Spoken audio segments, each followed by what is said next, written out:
ओम नमो यंताणं नमो सिद्धाणं नमो आर्याणं नमो वज्रायणं नमो लोहे सव्वसाहुणं। मंगलं भगवान् वीरो मंगलं गौतमो गणी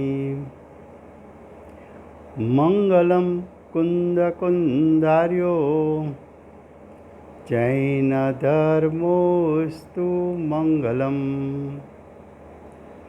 ओंकारबिन्दुसंयुक्तं नित्यं जायन्ति योगिना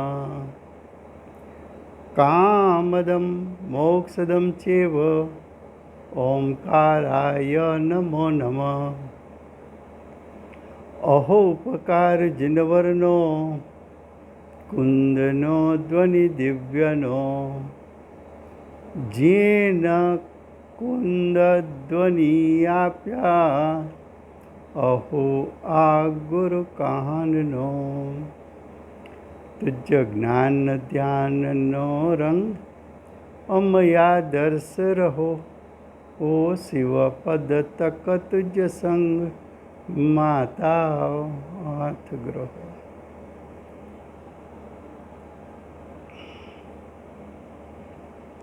આ અષ્ટપાહુડ નામનું પરમ અધ્યાત્મ શાસ્ત્ર છે. આચાર્ય ભગવંત કુંદકુંદાચાર્ય દેવ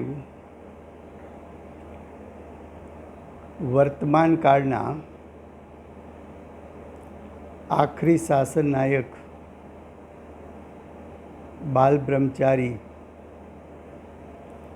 મહાવીર ભગવાન એમની આખરી દિવ્ય ધ્વનિ છૂટી.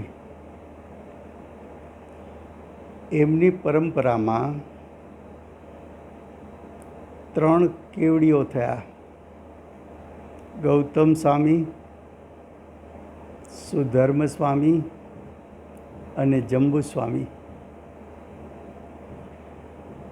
3 કેવડીની પરંપરામાં 5 શ્રુત કેવડીઓ થયા. એમાં આખરી શ્રુત કેવડી ભદ્રબાહુ સ્વામી થયા. ત્યાં સુધી તો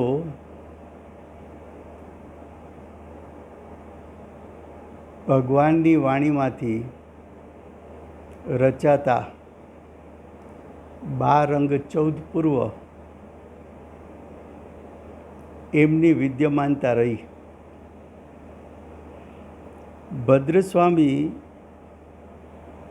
ભદ્રબાહુ સ્વામી એની પરંપરામાં 11 અંગ અને 10 પૂર્વના જાણનારા મુનિઓ ફરીવાર 11 અંગ 10 પૂર્વના જાણનારા 11 મુનિઓ થયા. ત્યાર પછી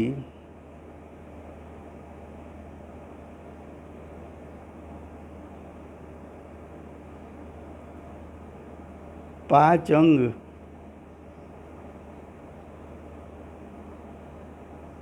ધારકો રહ્યા.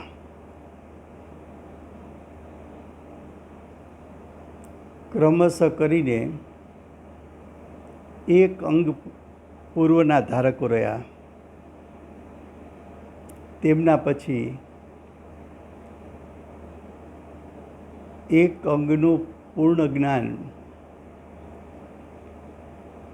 એનો પણ અભાવ થયો. આવા કાળમાં ભદ્રબાહુ સ્વામી જે 5મા શ્રુત કેવડી થયા હતા, એમની પરંપરામાં એક બીજા ભદ્રબાહુ સ્વામી થયા અને એમની પરંપરામાં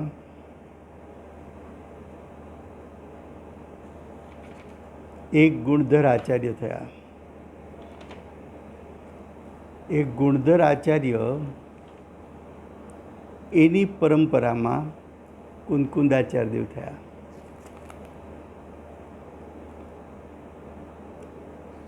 કુંદકુંદાચાર્ય દેવ પાસે આ પ્રકારે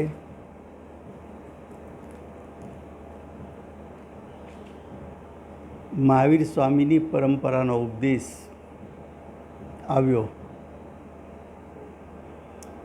એ ઉપદેશના નિમિત્તે કુંદકુંદાચાર્ય દેવે મુનિપણું ગ્રહણ કર્યું. મુનિપણામાં સર્વોત્કૃષ્ટ સ્થાન આચાર્ય પદની પ્રાપ્તિ કરી. આચાર્ય પદ એટલે મુનિ સંઘને દોરનારા, મુનિઓમાં અગ્રેસર, મુનિઓને શિક્ષા દીક્ષા દેનારા એવા આચાર્ય પદની પ્રાપ્તિ કરી.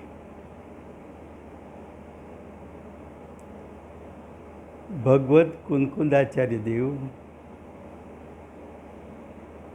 એ રુદ્ધિધારી આચાર્ય હતા. રુદ્ધિઓ તપને કારણે પ્રગટ થાય છે.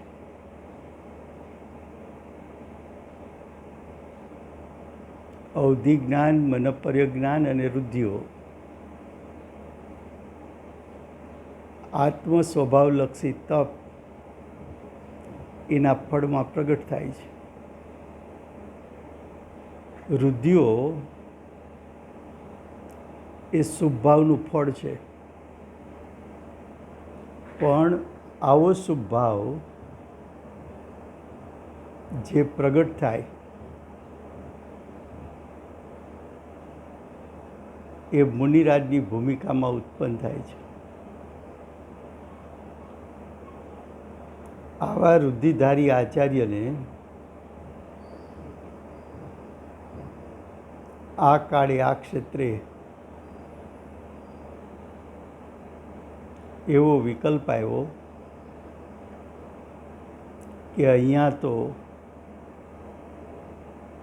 સાક્ષાત તીર્થંકર ભગવાન એની અનુપસ્થિતિ છે. એમના દર્શન પૂજન સાક્ષાત આ કાળે આ ક્ષેત્રે મળી શકે એમ નથી. વિકલ્પ આવતા, તીર્થંકર ભગવાનના દર્શનનો વિકલ્પ આવતા ભગવત કુંદકુંદાચાર્ય દેવ ભારતના દક્ષિણ દિશામાં આવેલ પોનુર હિલ ત્યાંથી સદેહ એટલે કે દેહ સહિત ચારણ વૃદ્ધિ દ્વારા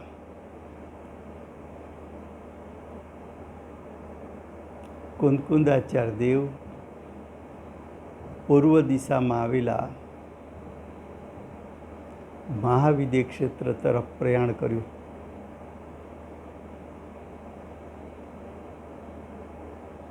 મહાવિદ્ય ક્ષેત્ર જ્યાં 20 તીર્થંકરો થાય છે. મહાવિદ્ય ક્ષેત્રમાં ચોથો કાળ વર્તે છે. મહાવિદ્ય ક્ષેત્રમાં હંમેશા તીર્થંકરો, વિશ્વવિરમાન તીર્થંકરો એમની ઉપસ્થિતિ રહે છે.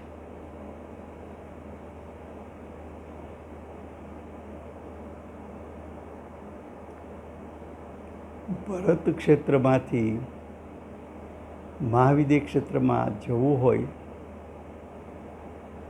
તો 3 પ્રકારે જઈ શકાય. એક, મુનિઓને જો આહારક શરીર હોય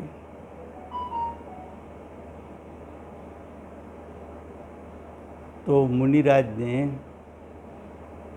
એમના શરીરમાંથી એક આહારક શરીર એનું પૂતળું શરીરમાંથી બહાર આવે.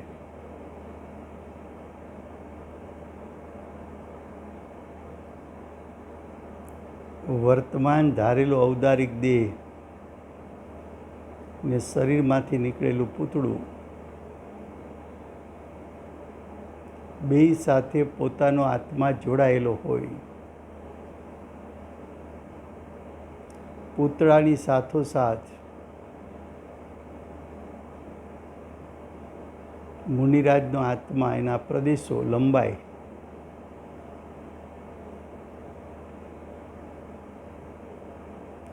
મૂળ શરીર અહીંયા રહે, આહારક શરીર જ્યાં તીર્થંકરો કેવડીઓ શ્રુત કેવડીઓ વિચરતા હોય ત્યાં સુધી જઈને શંકાઓનું સમાધાન કરીને એ પૂતળું પાછું આવે, મૂળ શરીરમાં સમાઈ જાય.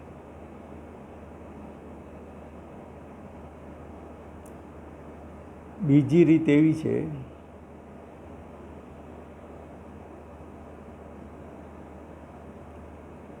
કે કોઈ મુનિરાજ એમના પૂર્વ મિત્ર દેવલોકમાંથી આવે અને મુનિરાજને સદેહ પોતાની સાથે મહાવિદ્ય ક્ષેત્રમાં લઈ જાય.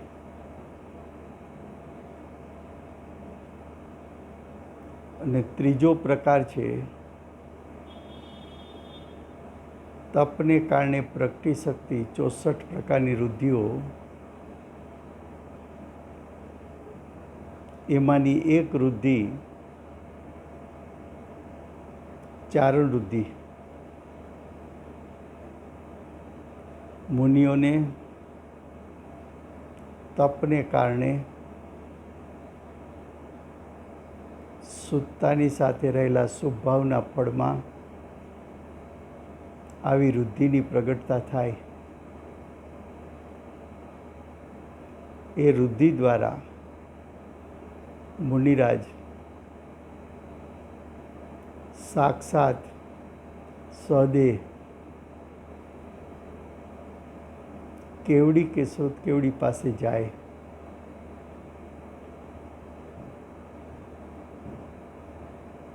કુંદકુંદાચાર્ય દેવનો પ્રકાર ભરત ક્ષેત્રમાંથી મહાવિદ્ય ક્ષેત્રમાં જવાનો એ પ્રકાર ચારણ રુદ્ધિને કારણે હતો. ચારણ રુદ્ધિધારી મુનીશ્વર, ચારણ રુદ્ધિધારી આચાર્ય, જેમનો દેખાવ એક મહાયોગેશ્વર જેવો હતો.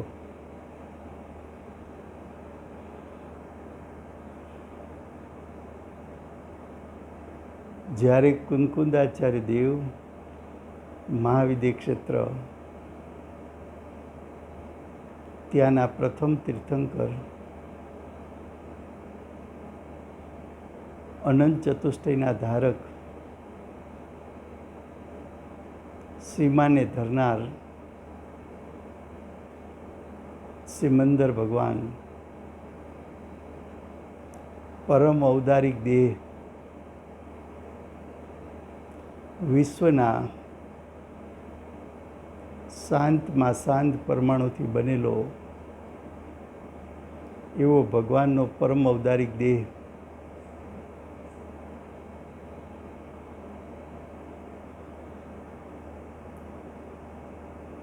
જેમને સમોસણમાં ઈચ્છા વગર દિવ્ય ધ્વનિ છૂટે, જેમની ધર્મસભામાં જેમના સમોસરણમાં, જેમના ધર્મ પરિષદમાં ચાર જ્ઞાનના ધણી એવા ગણધરો, આચાર્ય ઉપાધ્યાય સાધુઓ,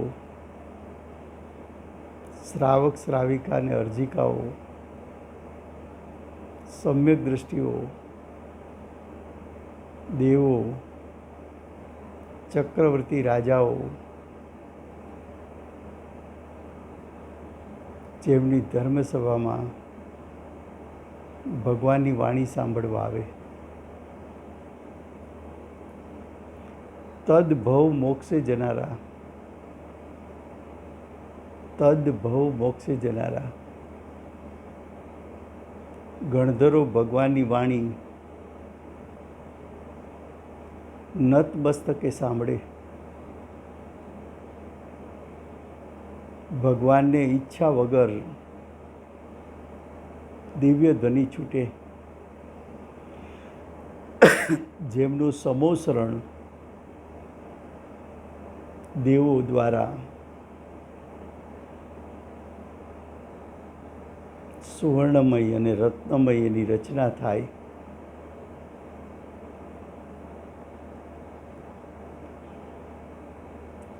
એવા સિમંદર ભગવાનના સમોસણમાં કુંદકુંદાચાર્ય દેવ પધારે એવા કાળે ભગવાનની દિવ્ય ધ્વનિમાં સમોસણમાં બેઠેલા સર્વ જીવો આશ્ચર્યચકિત થઈ જાય,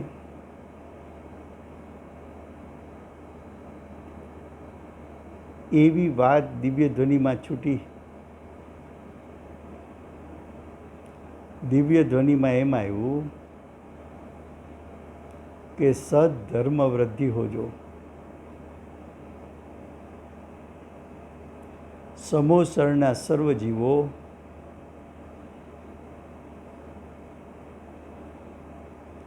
આશ્ચર્યચકિત થઈ ગયા કે આ ભગવાનની વાણીમાં આ વાત એકાએક ક્યાં આવી પડી.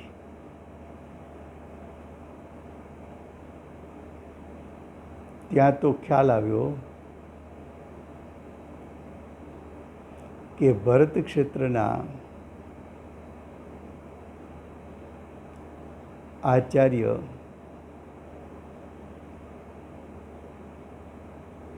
સમોસરણમાં પ્રવેશ કર્યો.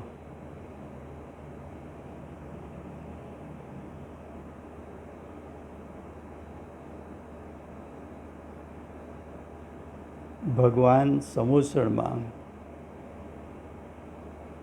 પદ્માસન અવસ્થામાં બિરાજે છે. એ ભગવાનની સામે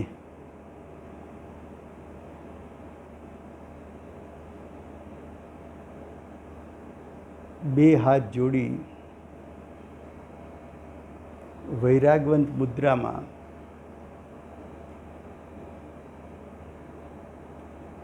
કુંદકુંદાચાર્ય દેવ ઊભા રહ્યા.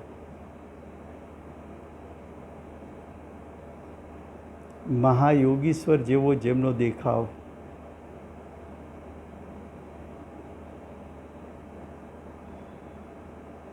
મહાવિદ્ય ક્ષેત્રના મનુષ્યો 1000 ધનુષ 1500 ધનુષ ઊંચા,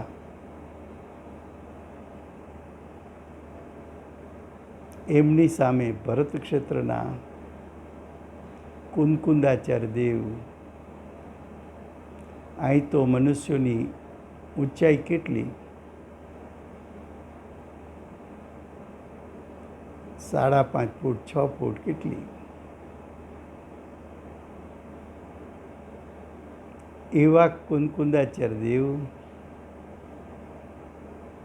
ભગવાનની વાણી સાંભળવા બે હાથ જોડી નત મસ્તકે ભગવાનની સભામાં ખડા રહ્યા. એ સમયે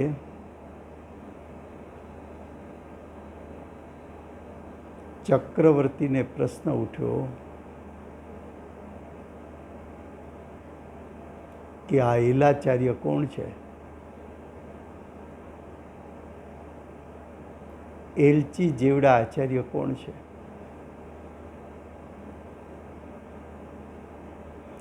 ભગવાનની દિવ્ય ધ્વનિમાં આવ્યું કે આ તો ભરત ક્ષેત્રના મહાસમર્થ આચાર્ય છે.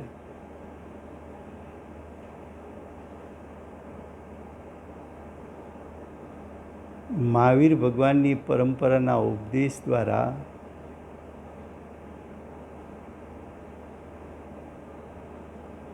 અને પોતાના પુરુષાર્થથી કુંદકુંદાચાર્ય દેવીએ રુદ્ધિઓની સાથે આચાર્ય પદનું મહાસમર્થપણું પ્રગટ કરીને ભગવાનની વાણી સાંભળવા ગયા.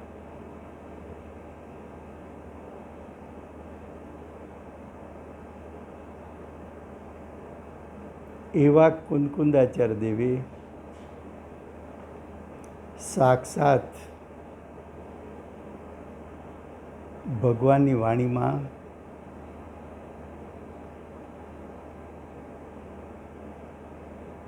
ક્ષાયિકનું સ્વરૂપ, યતિનું સ્વરૂપ,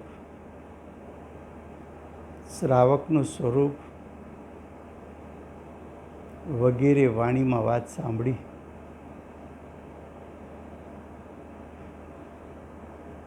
રુદ્ધિધારી મહાસમર્થ આચાર્યએ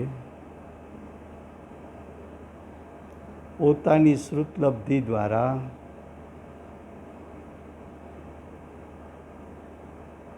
ભગવાનની દિવ્ય ધ્વનિ શ્રુતલબ્ધિ દ્વારા અવધારણ કરી.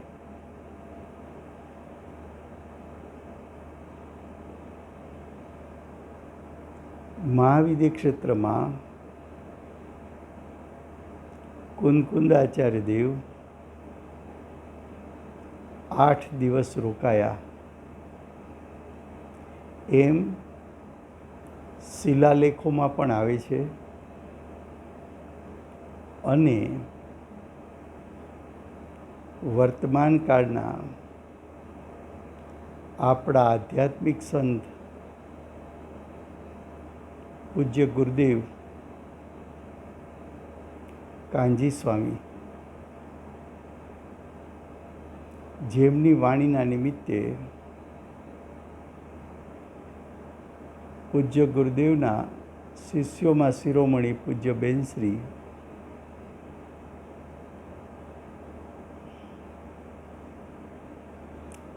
એમને આ ક્ષેત્રે આ કાળે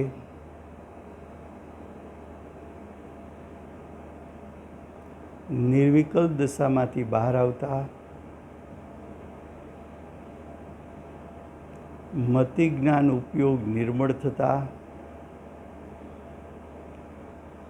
પૂર્વ ભવ સંબંધી જ્ઞાન થયું.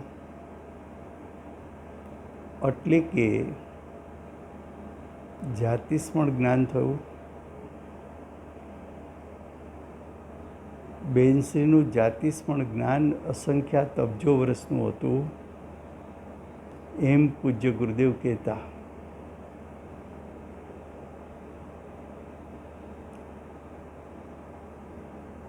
બેનશ્રીએ જાતિસ્મરણ દ્વારા પણ કહ્યું કે ભગવત કુંદકુંદાચાર્ય દેવ મહાવિદ્ય ક્ષેત્રમાં ભગવાનની ધર્મસભામાં પધાર્યા ત્યારે આપણા ગુરુદેવ રાજકુમાર તરીકે અને પોતે શેઠિયાના પુત્ર તરીકે ત્યાં ઉપસ્થિત હતા. એ બેનશ્રીએ એમ પણ કહ્યું કે કુંદકુંદાચાર્ય દેવ મહાવિદ્ય ક્ષેત્રમાં 8 દિવસ રોકાયેલા. ચક્રવર્તીને કુંદકુંદાચાર્ય દેવ પ્રતિ બહુમાનનો ભાવ આવતા 8 દિવસનો મહોત્સવ કુંદકુંદાચાર્ય દેવ માટે ઉજવાયેલો. આ મહોત્સવમાં પૂજ્ય ગુરુદેવ એમના કુટુંબીજનો સાથે, લાવ લશ્કર સાથે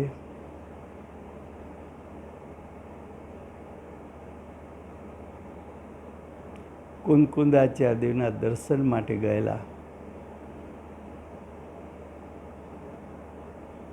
ત્યાં પૂજ્ય ગુરુદેવે કુંદકુંદાચાર્ય દેવને બહુમાનપૂર્વક વંદન કરેલું. એ બહુમાનપૂર્વક વંદન કર્યું એના ફળ સ્વરૂપે પૂજ્ય ગુરુદેવને કુંદકુંદાચાર્ય દેવ રચિત સમયસાર એ વર્તમાન કાળે નિમિત્ત થયું. કુંદકુંદાચાર્ય દેવ મહાવિદ્ય ક્ષેત્રમાં કેવડી અને શ્રુત કેવડી બંનેને સાંભળીને આવ્યા છે. એવા કુંદકુંદાચાર્ય દેવ કે જેમની પાસે મહાવીર ભગવાનની પરંપરા એનો ઉપદેશ આવ્યો. મહાવીર ભગવાનની પરંપરા ના ઉપદેશ દ્વારા રુદ્ધિઓની પ્રગટતા કરી મહાસમર્થ આચાર્ય પદ પ્રાપ્ત કર્યું. સાક્ષાત કેવડી અને શ્રુત કેવડી એમની વાણી મહાવિદ્ય ક્ષેત્રમાં સાંભળી પોતે શ્રુતલબ્ધિના ધારક હોવાથી પોતાની શ્રુતલબ્ધિમાં ભગવાનની વાણીનો ઉપદેશ એનો સંગ્રહ કર્યો.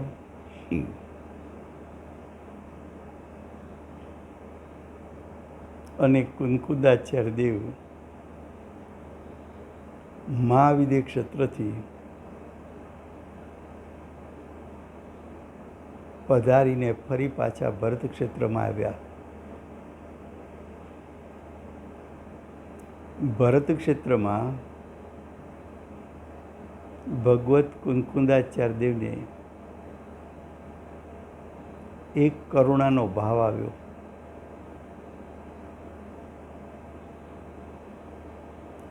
કે હવે એક અંગ પૂર્વના જાણનારા જ્ઞાનીઓ પણ ન રહ્યા.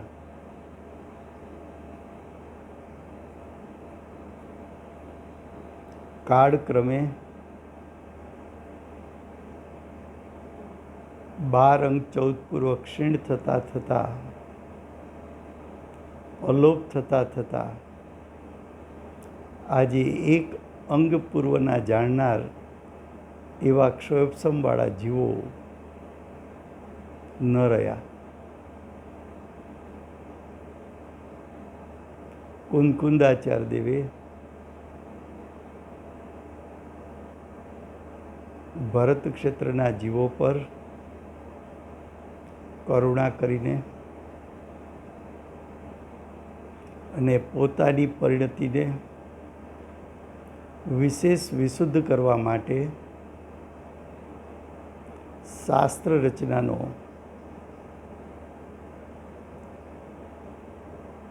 એક વિકલ્પ આવ્યો. એમ કહેવાય છે કે કુંકુંદાચાર્ય દેવે 84 પહાડોની રચના કરી હતી.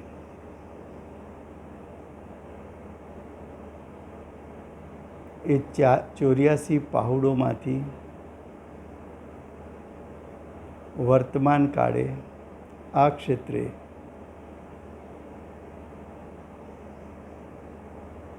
પૂજ્ય ગુરુદેવ, પૂજ્ય બેનશ્રી જેવા જ્ઞાનીઓના પુણ્યને કારણે 84 પહાડમાંથી વર્તમાન કાળે સમયસાર, પ્રવચનસાર, પંચાસ્તિકાય, નિયમસાર અને અષ્ટપહાડ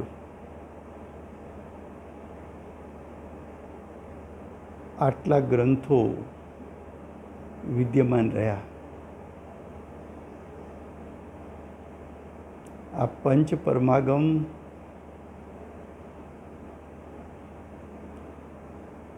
કુંકુંદાચાર્ય દેવ રચિત છે, જેમાં મહાવીર ભગવાનની પરંપરાનો ઉપદેશ સમાયેલો છે, જેમાં મહાવિદ્ય ક્ષેત્રના પ્રથમ તીર્થંકર, અનંત ચતુષ્ટયના ધારક, દિવ્ય ધ્વનિના દાતાર, સીમાને ધરનાર સિમંદર ભગવાનનો ઉપદેશ, એમનો સાર એ પણ આ પંચ પરમાગમમાં સમાયેલો છે. આ પંચ પરમાગમ એક કુંકુંદાચાર્ય દેવ 6ઠે 7મે ગુણસ્થાને ઝૂલતા મહાસમર્થ આચાર્ય એની આત્માની અનુભૂતિપૂર્વક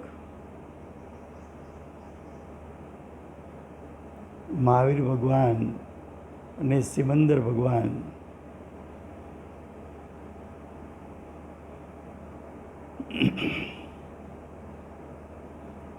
બંનેના આશીર્વાદ જેમના ઉપર વરસે છે એવા કુંકુંદાચાર્ય દેવ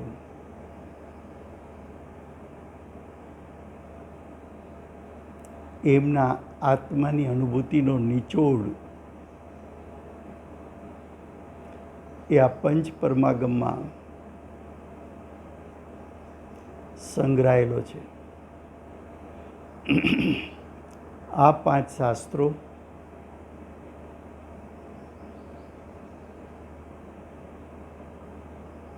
વર્તમાન કાળના સર્વોત્કૃષ્ટ શાસ્ત્રો છે. આ 5 આગમોમાં પણ સર્વોત્કૃષ્ટ શાસ્ત્ર એ સમયસાર છે.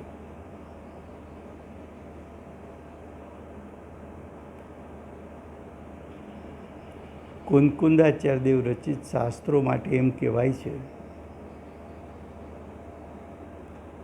કે આ શાસ્ત્રો ગણધર ભગવાનની રચના, ગણધર ભગવાન 12 અંક 14 પૂર્વ રચે, એ ગણધર ભગવાન જે શાસ્ત્રો રચે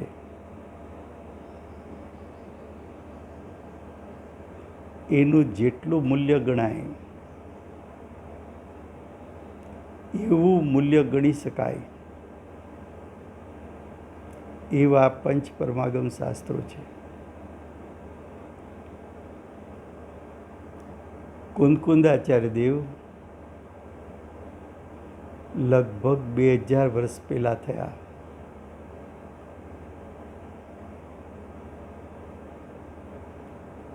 એમને રચેલા શાસ્ત્રો માટે 2000 વર્ષમાં જે કોઈ આચાર્ય ઉપાધ્યાય સાધુઓ થયા,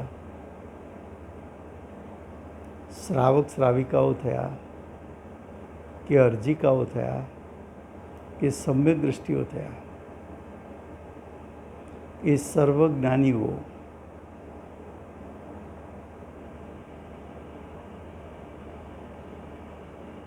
કુંદકુંદાચાર્ય દેવને વર્તમાન કાળના સર્વોત્કૃષ્ટ આચાર્ય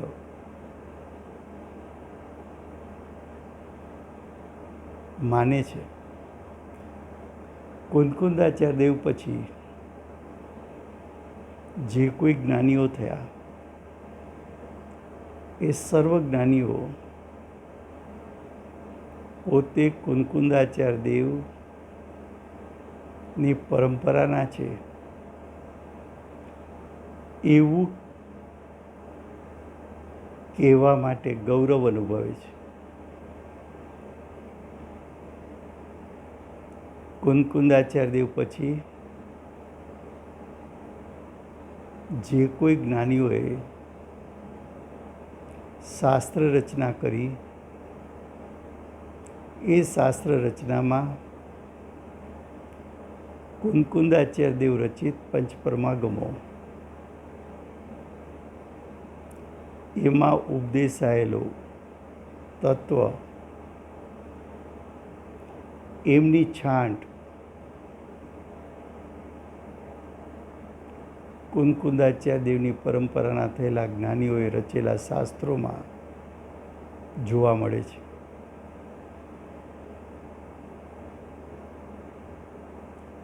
કુંદકુંદાચાર્ય દેવ વર્તમાન કાળે પણ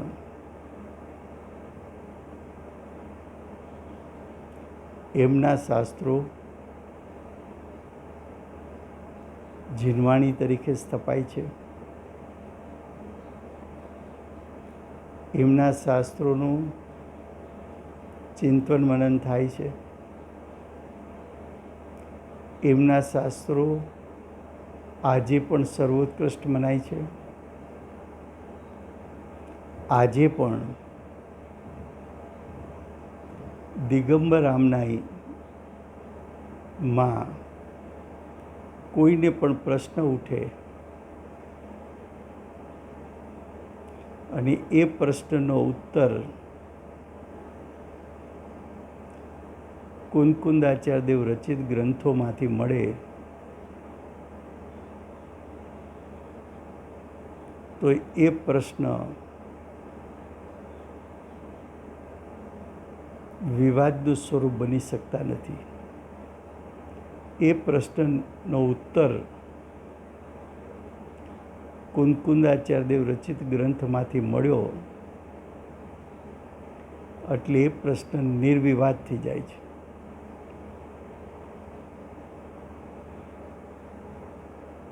જેમને આત્માની અનુભૂતિ થઈ હોય, એટલે કે જેને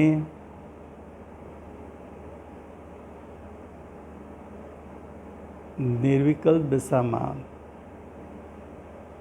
ભાવસ્વરૂપ જ્ઞાન પ્રગટ્યું હોય અને ભાવસ્વરૂપ જ્ઞાન દ્વારા જેમણે પોતાનું આત્માનો અનુભવ કરીને પોતાના ધ્રુવ સ્વભાવને જાણ્યો, એમાં રહેલા અનંત ગુણોને જાણ્યા, અનંત ગુણોમાંથી પ્રગટેલી આંશિક શુદ્ધતાને જાણી, પોતામાં રહેલી આંશિક અશુદ્ધતાને જાણી, જ્ઞાન અને સુખના પરિણામ વેદનયુક્ત હોવાથી જેમણે નિર્વિકલ્પ દશામાં અતિન્દ્રિય જ્ઞાન અને અતિન્દ્રિય સુખનું વેદન કર્યું, એવી અનુભૂતિમાંથી બહાર આવી અને તીર્થંકરથી શરૂ કરીને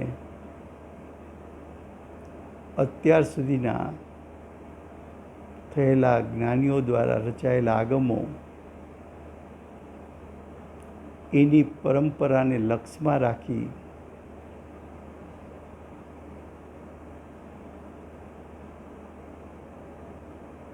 શુદ્ધિની વૃદ્ધિ અર્થે જે ગ્રંથ રચનાઓ થાય એ ગ્રંથ રચના ભાવશ્રુત પૂર્વક દ્રવ્યશ્રુત હોવાથી એ દ્રવ્યશ્રુતમાં એવું શક્તિરૂપ સામર્થ્ય છે કે બીજા જીવોને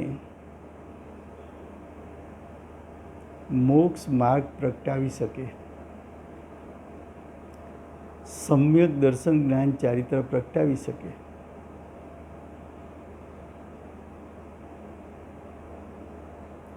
કુંદકુંદાચાર્ય દેવ રચિત શાસ્ત્રો,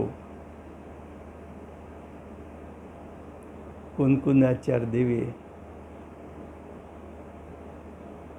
મહાવીર ભગવાન અને સિમંદર ભગવાનને સાક્ષી રાખીને પરંપરામાં થયેલા આચાર્યોને સાક્ષી રાખીને પોતાના જ્ઞાયક સ્વભાવને અનુભવીને પંચમ કાળના જીવો પ્રત્યે કરુણાના ભાવને કારણે અને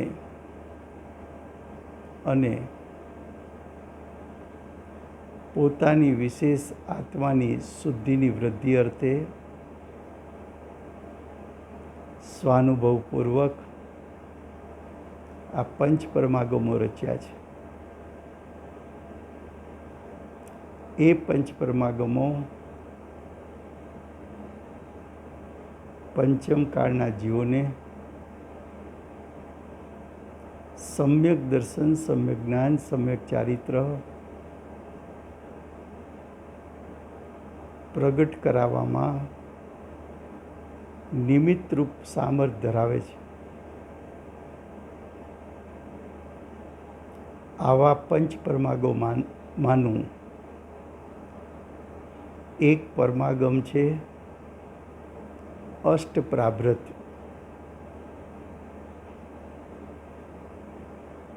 એ અષ્ટપ્રાભૃત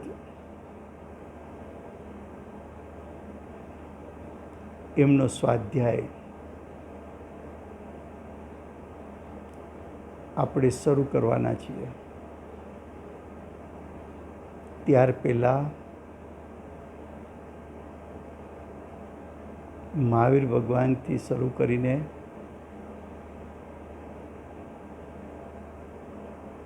કુંદકુંદાચાર્ય દેવ પાસે મહાવીર ભગવાનની પરંપરાનો વાણીનો પ્રવાહ આવ્યો. સિમંદર ભગવાન પાસેથી સાક્ષાત પ્રવાહ આવ્યો. પોતે છઠ્ઠે સાતમે ગુણસ્થાને ઝૂલતા મુનિરાજ છે. ભગવાને પોતે કહ્યું કે આ તો ભરત ક્ષેત્રના મહાસમર્થ આચાર્ય છે.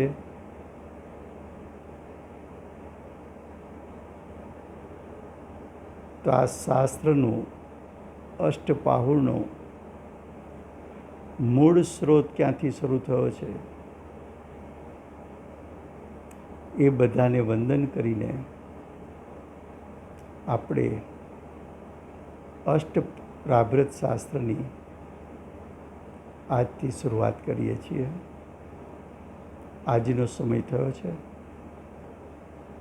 નેક્સ્ટ સ્વાધ્યાયમાં આ વિષય આગળ ચાલશે. સમય થયો છે. બોલીએ પરમ કૃપાળુ શ્રી સદગુરુ દેવનો જય હો. પ્રસમમૂર્તિ ભગવતી માતનો જય હો. જીનવાણી માતનો જય હો. પરમ દિગંબર જૈન ધર્મનો જય હો.